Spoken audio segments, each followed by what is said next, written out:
नमस्कार दोस्तों, मैं हूं आकांक्षा। कैसे हैं आप लोग?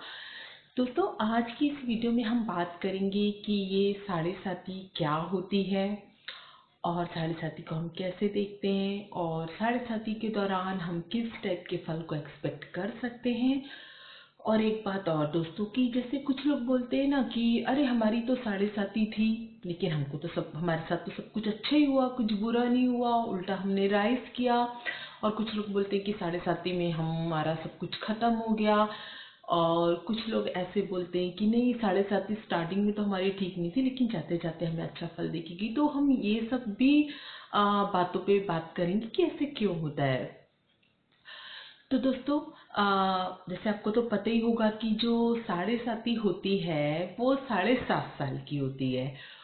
और साढ़े साती कब स्टार्ट होती है? जो आपकी चंद्र राशि होती है, जो आपकी मून राशि है, जब उससे 12th हाउस में शनि जाता है, 12वें हाउस में शनि जाता है गोचर में, तब आपकी साढ़े साती चालू होती है। और वो आपकी साढ़े साती का प्रथम चरण रहता है। और जो शनि होते हैं वो किसी भी राशि में 2.5 साल के रहते हैं। तो आपकी जो मून राशि है, वहां से शनि जब गोचर में 12th हाउस में आते हैं तो वहां पे 2.5 साल रहते हैं। उसके बाद आपकी जो चंद्र राशि उसी के ऊपर आ जाते हैं, वहां पे 2.5 साल रहते हैं। और उसके बाद आपकी मून राशि से दूसरे स्थान पे चले जाते हैं, वहां पे 2.5 साल रहते हैं। तो इस तरह टोटल मिला के ये 7.5 साल होते हैं। और इसको ही हम साढ़े साती कहते हैं। मैं आपको थोड़ा सा दिखा भी देती हूँ, जिनको एस्ट्रोलॉजी के बारे में इतना नहीं पता है उनके लिए। ये कि मान लीजिए ये जो है, ये धनु राशि है, ठीक है। तो मान ली यहाँ पे मून लिखा हुआ है, ठीक है। तो यहाँ पे मून लिखा है तो आपकी धनु राशि है। तो चंद्रमा आपकी कुंडली में जहां पर भी होगा वो आपकी राशि होगी। अगर चंद्रमा आपका 1 नंबर पे लिखा होगा तो मेष राशि होगी, 2 नंबर पे होगा तो वृषभ, 3 में तो मिथुन, और यहाँ पे 9 नंबर पे लिखा है इसलिए ये धनु राशि है, ठीक है। ये तो आपका कुंडली होगी जो ओरिजिनल आपकी होती है। तो गोचर में शनि जो है ट्रांजिट करते समय जब यहां पर आ जाए, मतलब आपकी ये जो राशि है उससे एक पहले पर यहां आ जाए, है ना, तो प्रथम चरण होगा। जब आपकी राशि के ऊपर आ जाए तो द्वितीय चरण होगा, और जब उससे आगे निकल जाए तो वो तृतीय चरण होता है। तो इस प्रकार आपकी जो चंद्र राशि होती है उसके आगे, पीछे और उसके ऊपर जब भी शनि गोचर में आते हैं तो साढ़े साती कहलाती है, ठीक है। तो ये तो आप समझ गए। अब हम जानेंगे कि शनि की जब साढ़े साती चालू होती तो उसके प्रथम चरण में हम क्या एक्सपेक्ट कर सकते हैं। तो दोस्तों, मैं बता दूं कि एक्चुअली शनि की साढ़े साती जब चालू होती है तो प्रथम चरण में क्या होता है। अब आपको तो मालूम है, जिसकी चंद्रमा है वो हमारे मन का कारक है, हमारी मानसिक स्थिति है। तो एक्चुअली होता क्या है, साढ़े साती में शनि का जो भी प्रभाव पड़ता है वो हमें मानसिक तौर पे पड़ता है, हमारे मन पे पड़ता है। तो जब शनि की साढ़े साती चालू होती है प्रथम चरण में, तो ये होता है कि हम गलत डिसीजंस लेते हैं प्रथम चरण में। और क्यों, और यहाँ पर हमारे व्यय भी बहुत ज्यादा बढ़ जाते हैं, क्योंकि शनि 12th हाउस में रहते हैं, ठीक है। व्यय बहुत ज्यादा बढ़ जाएंगे और आप गलत डिसीजन लेने लगते हो। और जो 12th हाउस रहता है, आप जानते हो कि ये मोक्ष का और एक्चुअली ये नेचर का कारण है, नेचर का हाउस है ये एक्चुअली। तो होता ये है कि कई बार ये जो आप डिसीजंस लेते हो, ये तो कई बार आपका मतलब ऐसे आपको बुरी संगत रहेगी या आपके कर्म ही ठीक नहीं रहते, आप उस वजह से भी लेते हो। और कई बार ये हमारा प्रारब्ध रहता है, मीन्स कुछ नेचर का जो हमारा रहता है उसकी वजह से हम कुछ गलत डिसीजन ले लेते। कई बार नहीं, लोग बहुत अच्छे रहते हैं, बोलते यार मैंने तो कभी किसी का दिल नहीं दुखाया, कुछ नहीं किया, फिर भी मेरा पैसा देखो इसने खा लिया, या मेरा पैसा यहाँ पे फंस गया, एक गलत डिसीजन हो गया। तो ये कुछ हमारा पिछले जन्म का या पिछले हमारे जो गड़बड़ किए होते हैं हमने, उसकी वजह से ये हमारा पैसा वहां पर डूबता है। तो ये कई बार नेचर की वजह से हम गलत डिसीजन लेते हैं, नेचुरल हमारे प्रारब्ध ऐसे होते हैं जो हमें गलत डिसीजन उस दौरान दिलाते हैं, और कई बार तो हमारे कर्म ही ऐसे होते हैं। तो शनि की साढ़े साथी की फर्स्ट इसमें हमारे गलत डिसीजंस होंगे, हमारे खर्चे बहुत बढ़ जाते हैं और कुछ ऐसे चीजें सामने आने लगती हैं जिसका हमारे कुछ पिछले कर्मों से हमारा लेना देना होता है। तो हम ऑफ कोर्स ये मानसिक तौर पे हम बहुत ज्यादा परेशान हो जाते हैं, ये हमको मानसिक बहुत ज्यादा कठिनाई देता है।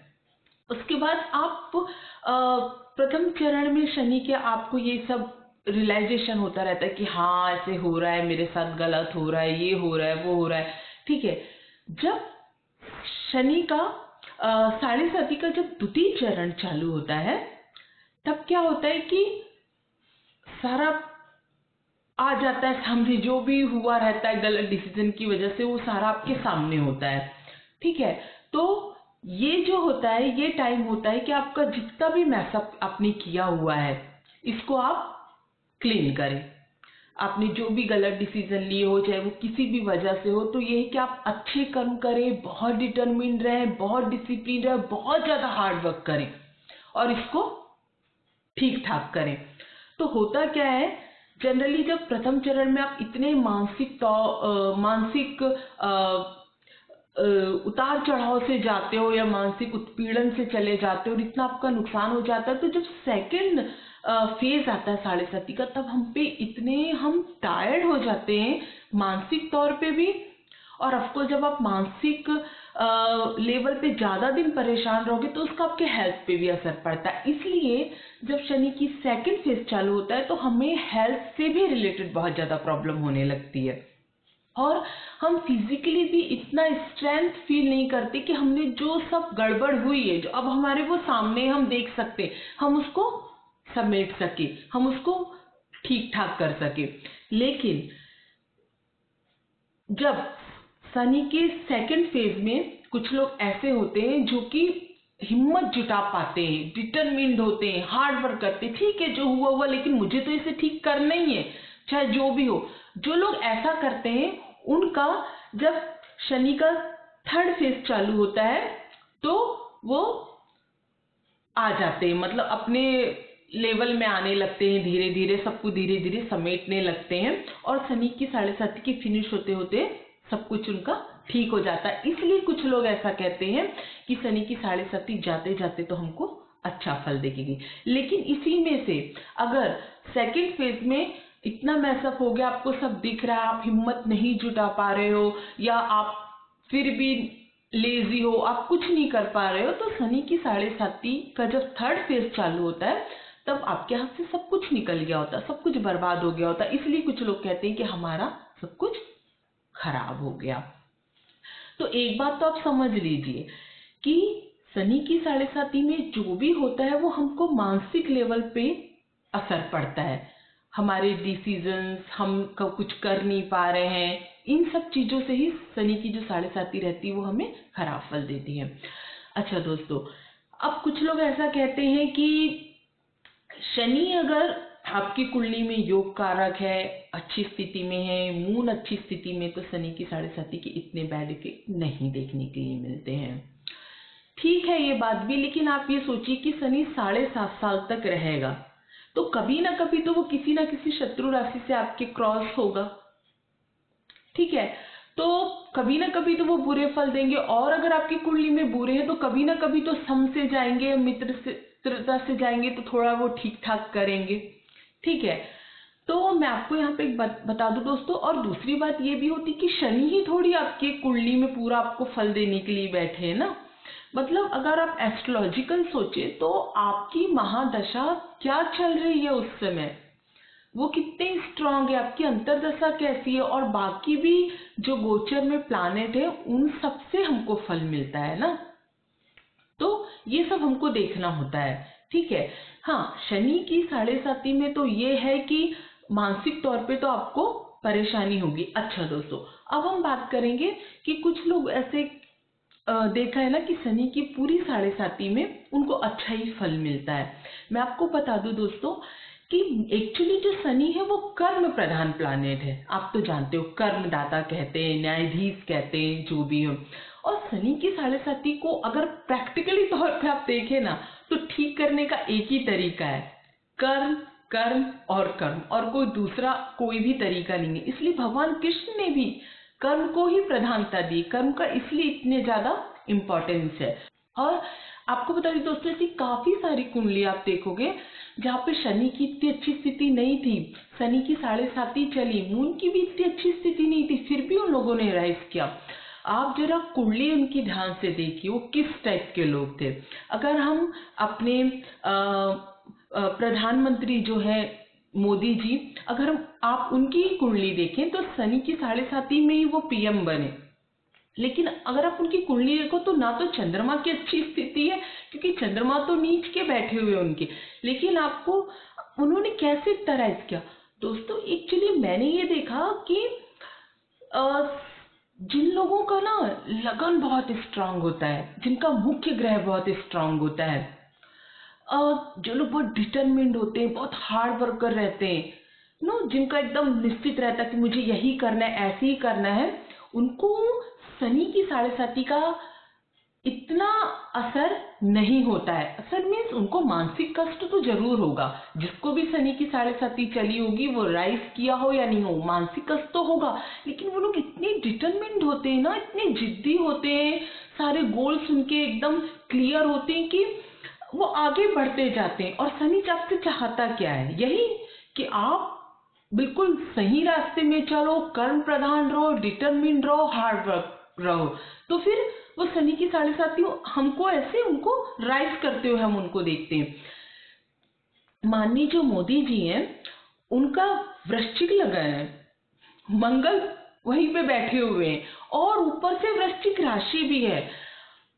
बहुत ही ज्यादा डिटरमिन्ड होते हैं वृश्चिक लगन वाले लोग। मैंने खुद देखा है काफी सारी कुंडली, गजब का एकदम इतने डिटरमिन्ड रहते हैं, कुछ भी हो जाए, जो वो सोच लेते वो चीज करते हैं। और ऊपर से मोदी जी की तो वृश्चिक राशि भी है, वृश्चिक लगन भी है, और ऊपर से मंगल भी वहां पे बैठे हुए हैं। मतलब तो बहुत, ये क्या है कि बहुत स्ट्रांग, मतलब आप खुद सोच सकते हो कि उनका पूरा आपको पता ही होगा कि कितनी बार तो वो कितने कितने दिन नींबू पानी पर भी रह जाते हैं। और उनके अभी तक आपने सारे डिसीजंस भी देखे होंगे, और देखो कि कैसे एक, वो किसी भी पार्टी की हो, लेकिन कैसे एक आदमी खड़ा हुआ है और उसकी कितनी विरोधी जान लगानी पड़ती है उनको डाउन करने के लिए। तो कितनी स्ट्रांग पर्सनालिटी है। तो बस यही चीज आपको चाहिए। मैं आपसे यही बोल रही हूँ, शनि योग कारक है, मारक है, जो भी हो, अगर आपको शनि की 7.5 चालू है तो आप स्ट्रांग चाहिए, डिटरमिन चाहिए, बस मैं हार नहीं मानूंगा, बस यही एटीट्यूड चाहिए आपको। क्योंकि शनि को जो देना है, जो हमारे प्रारब्ध हुए हैं, जो हमारे पिछले कर्म हुए, उसके साथ तो वो हमको फल देंगे। हमारे हाथ में ये कि हम आज के कर्म अपने अच्छे करें बस, और लगे रहे। और हाँ दोस्तों, एक चीज और होती है, चाहे आप इंदिरा गांधी का देख लीजिए, चाहे आप धीरू भाई अंबानी का देख लीजिए, ये सब लोगों के लगन, मुख्य ग्रह बहुत स्ट्रांग थे। ये आप जानते हो उन सबको कि उनकी पर्सनालिटी कैसी थी, कितने डिटरमिन्ड लोग थे वो, और वो सब 7.5 में ही वो लोगों ने राइज किया। क्यों किया है? पर्सनालिटी जानते हो, कितने जिद्दी, कितने डिटरमिन्ड, कितने हार्ड वर्कर, इसलिए उन लोगों ने राइज किया। और इसके पीछे और कोई दूसरा कारण है नहीं। तो शनि की 7.5 में यही सब कुछ आपको करना होता है। जो भी आएगा, हाँ जो हो रहा है होने दो, जो होगा वो देख लेंगे, बस यही एटीट्यूड आपका होना चाहिए। कर्म की बहुत ज्यादा प्रधानता है। अच्छा, अब आप बोलेंगे कि कर्म की इतनी प्रधानता है तो फिर 7.5 का, ये एस्ट्रोलॉजी का जानने का क्या मतलब है? दोस्तों, आप एक्चुअली अगर आपको पता चल जाए ना कि ये इस वजह से हो रहा, तो आप मेंटली रेडी हो जाते हैं। जैसे आपको पता है कि 7.5 आ रही है और ये स्ट्रगल देखने पड़ेंगे, तो आपको फ्रस्ट्रेशन नहीं आएगा, मेंटली तैयार हो गए, हाँ भाई 7.5 आ रही है, मुझे पहले से ज्यादा हार्ड वर्क करना है, ज्यादा डिटरमिन्ड रहना है। अगर मैं वीक हूं तो मुझे अपने आप को स्ट्रांग करना है। इसके लिए जिन लोगों का ऑटोमेटिक ऊपर वाले ने मुख्य ग्रह लगन स्ट्रांग दिया है, वो तो आराम से इसको 7.5 को निकाल लेते हैं, ठीक है। लेकिन अगर आपको ऐसा लगता है कि आपका मुख्य ग्रह इतना स्ट्रांग नहीं है, आपका लगन इतना स्ट्रांग नहीं है, तो आप उसको स्ट्रांग कीजिए। और दोस्तों मैं आपको एक चीज बता दूं कि जब भी शनि की साढ़े साती चालू होती है, सबसे बेस्ट उपाय यही होता है कि आप मेडिटेशन करें। मेडिटेशन करें और आप जिस भी भगवान को मानते हो उनसे मेडिटेशन के थ्रू उनकी प्रेयर करें, उनसे कनेक्ट होने की कोशिश करें। क्योंकि साढ़े साती में सबसे पहली बात यह है कि आपका वही कि आपको स्ट्रांग, आपकी बुद्धि स्ट्रांग रहना चाहिए, आपको स्ट्रांग फील होना चाहिए। और वो कब होगा? जब आप स्वस्थ रहोगे, मानसिक तौर पे भी और फिजिकली तौर पे भी। तो उसके लिए आपको प्राणायाम करना चाहिए, मेडिटेशन करना चाहिए और अपने इष्ट का ध्यान करना चाहिए भगवान से। क्योंकि भगवान से आपको, देखिए, जो है, जो हमने किया है, जो भी गड़बड़ हमने की है, उससे तो भगवान भी नहीं बचे, तो हम क्या बचेंगे? वो चीजें तो सामने सारी आती ही आती हैं। मैं आपको एक चीज बता दूं, बस इतना होता है कि अच्छे कर्म करने से और भगवान से जुड़े रहने से, मेडिटेशन करने से वो आपको इतनी शक्ति और बुद्धि देते हैं कि आपका जो बुरा समय है वो आप अपने अच्छे से काट सको, या भगवान इतनी शक्ति दे कि आप उससे अच्छे से निपट सको। तो शनि की साढ़े साती में मेडिटेशन जरूर कीजिए, प्राणायाम जरूर कीजिए, अपने इष्ट से इंटरनली कनेक्ट रहिए रोज, ठीक है। और बस भगवान से प्रार्थना कीजिए कि इतनी शक्ति और बुद्धि दे कि ये समय अच्छे से निकल जाए और वो आपके हमेशा साथ रहे। यही दोस्तों साढ़े साती का एक्चुअली, क्योंकि अगर आप 10 कुंडली उठा के देखिए जिनकी साढ़े साती चल रही है, कहीं आपको योग कारक दिखेंगे, कहीं शनि आपको मारक दिखेंगे। आप कंफ्यूज हो जाओगे कि इनके तो मारक, इनको अच्छा से कैसे फल मिला, इनको तो योग कारक, इनको कैसे अच्छा फल मिला। शनि की साढ़े साती में ऑफकोर्स शनि आपको जरूर मानसिक तौर पे परेशानी होगी, वो जैसे योग कारक मारक होंगे उस लेवल पे होगी। जब सम से जाएंगे तो कम होगी, शत्रु से जाएंगे तो ज्यादा ऑफकोर्स होगी। लेकिन आपको स्ट्रांग रहना है, आपको डिटरमिन रहना है, ठीक है। ये चीज आपको करनी है तो साढ़े साती आपकी ठीक ठाक से निकल जाएगी। आपको बिल्कुल भी वीक नहीं होना है। दोस्तों मेरा वीडियो देखने के लिए आपको दिल से थैंक यू। और अगर आपको मेरा वीडियो पसंद आया हो तो प्लीज इसे लाइक एंड सब्सक्राइब करना ना भूलें। जय श्री राम।